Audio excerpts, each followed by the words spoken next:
Hi friends, ನಾನಿವತ್ತು ಪನ್ನೀರ್ ಬಿರಿಯಾನಿ ತೋರಿಸ್ತಾ ಇದ್ದೀನಿ. Easy method. ಶುಂಠಿ, ಬೆಳ್ಳುಳ್ಳಿ ಮತ್ತು ಕಾಯಿ ಮೆಣಸು ಮೂರನ್ನ ರುಬ್ಬಿಟ್ಕೋಬೇಕು. ಸ್ವಲ್ಪ ಅಚ್ಚ ಪುಡಿ ಮತ್ತು ಪುದೀನ, ಕೊತ್ತಂಬರಿ ಮತ್ತು ಫ್ರೈ ಮಾಡಿರೋ ಈರುಳ್ಳಿ ಮತ್ತು ಫ್ರೈ ಮಾಡಿ ಇಟ್ಕೊಂಡಿರೋ ಪನ್ನೀರ್ ತೊಗೋಬೇಕು.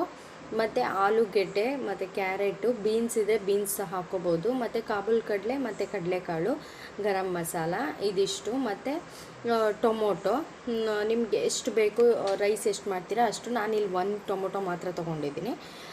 ನಿಮಗೆ ಯಾವ ಥರ ಬೇಕೋ ಆ ಥರ ಹಾಕ್ಕೊಳ್ಳಿ. ಮತ್ತು ನಾನು ಅಕ್ಕಿ 1 ಲೋಟ ತೊಗೊಂಡಿದ್ದೀನಿ. ಇದು ಬಾಸುಮತಿ ಅಕ್ಕಿ, ಫುಲ್ ಉದ್ದುದ್ದ ಇರುತ್ತಲ್ಲ ಅಕ್ಕಿ, ಆ ಥರದ್ದು. ಇದನ್ನು ವಾಶ್ ಮಾಡಿ ನಾನು ಈಗಲೇ ಇಟ್ಕೊಳ್ತಾ ಇದ್ದೀನಿ, ನೀರೆಲ್ಲ ಸೋರಿಸಿ ಇಟ್ಕೊಳ್ತಾ ಇದ್ದೀನಿ. ಇವಾಗ ಒಂದು ಕುಕ್ಕರಲ್ಲಿ ಸ್ವಲ್ಪ ಎಣ್ಣೆ ಹಾಕಿ ಗರಂ ಮಸಾಲ ಇದನ್ನು ಹಾಕ್ಕೊಂಡಿದ್ದೀನಿ. ಇದು ಸ್ವಲ್ಪ ಫ್ರೈ ಆದಮೇಲೆ ನಾನು ಸ್ವಲ್ಪ ಮತ್ತೆ ಈರುಳ್ಳಿನ ಕಟ್ ಮಾಡಿ ಹಾಕ್ಕೊಳ್ತೀನಿ. ಏಕೆ ಅಂತಂದರೆ ಅದನ್ನು ಬ್ರೌನ್ ಕಲರ್ ಬರೋ ತನಕ ಫ್ರೈ ಮಾಡ್ಕೋಬೇಕು. ಇದನ್ನು ಫ್ರೈ ಮಾಡಿಕೊಂಡು ನೆಕ್ಸ್ಟು ನಾವು ಈ ಕಡೆ ನಾನು ನೀರು ಬಿಸಿಗೆ ಇಟ್ಕೊಂಡಿದ್ದೀನಿ. ಇದು ಶುಂಠಿ ಬೆಳ್ಳುಳ್ಳಿ ಪೇಸ್ಟು ಮತ್ತು ಕಾಯಿ ಮೆಣಸು ಹಾಕಿರೋದು ಪೇಸ್ಟು. ಇದನ್ನು ಹಾಕಿ ಫ್ರೈ ಮಾಡ್ಕೋಬೇಕು.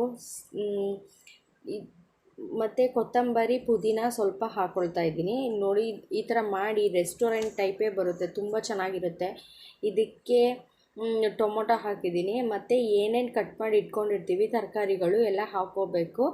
ಮತ್ತು ಇದಕ್ಕೆ ಕಾಬೂಲ್ ಕಡಲೆ ಎಲ್ಲ ನಾನು ಇವಾಗಲೇ ಹಾಕ್ಕೊಂಡು ಚೆನ್ನಾಗಿ ಬೇಯಿಸಿ ಇಟ್ಕೊಂಡಿದ್ದೀನಿ. ನಂತರ ನಾವು ಅಕ್ಕಿ ತೊಳೆದಿಟ್ಕೊಂಡಿರೋದನ್ನು ಹಾಕಬೇಕು. ನಂತರ ನೀರು ಮತ್ತು ಅದ್ರ ಮೇಲೆ ಒಂದು ಸ್ವಲ್ಪ ಗರಂ ಮಸಾಲ ಪುಡಿ, ಮೊಸರು ಮತ್ತು ರುಚಿಗೆ ತಕ್ಕಷ್ಟು ಉಪ್ಪನ್ನ ಹಾಕಿ, ಮತ್ತು ಲಾಸ್ಟಲ್ಲಿ ಕೊತ್ತಂಬರಿ ಸೊಪ್ಪು ಮತ್ತು ಫ್ರೈ ಮಾಡಿ ಇಟ್ಕೊಂಡಿರೋ ಈರುಳ್ಳಿನ ಸಹ ಹಾಕಿ 2 ವಿಷಲ್ ಹೊಡೆಸಿದ್ರೆ ತುಂಬ ಚೆನ್ನಾಗಿ ಬರುತ್ತೆ. ನೀವು ಒಂದು ಸಲ ಟ್ರೈ ಮಾಡಿ, ರೆಸ್ಟೋರೆಂಟ್ ಶೈಲಿಯಲ್ಲೇ ಬರುತ್ತೆ. ಇದಕ್ಕೊಂದು ಮಶ್ರೂಮ್ ಕರಿ ಸಹ ಮಾಡಿದ್ದೀನಿ, ಅದು ತುಂಬ ಚೆನ್ನಾಗಿತ್ತು. ಎರಡಕ್ಕೂ ಕಾಂಬಿನೇಷನ್ನು. ನಾವು ಹೊಸ ವರ್ಷಕ್ಕೆ ಈ ಸಲ ವೆಜ್ ಮಾಡಿದ್ದೀವಿ, ನೋಡ್ಬೋದು ನೀವು ಯಾವ ಥರ ಬಂದಿದೆ ಅಂತ. ಮತ್ತು ನೀರು 1 ಲೋಟ ಅಕ್ಕಿಗೆ ನಾನು 1.5 ಲೋಟ ನೀರು ಮಾತ್ರ ಹಾಕಿದ್ದೀನಿ, ಆವಾಗ ಈ ಥರ ಬರುತ್ತೆ. Thank you.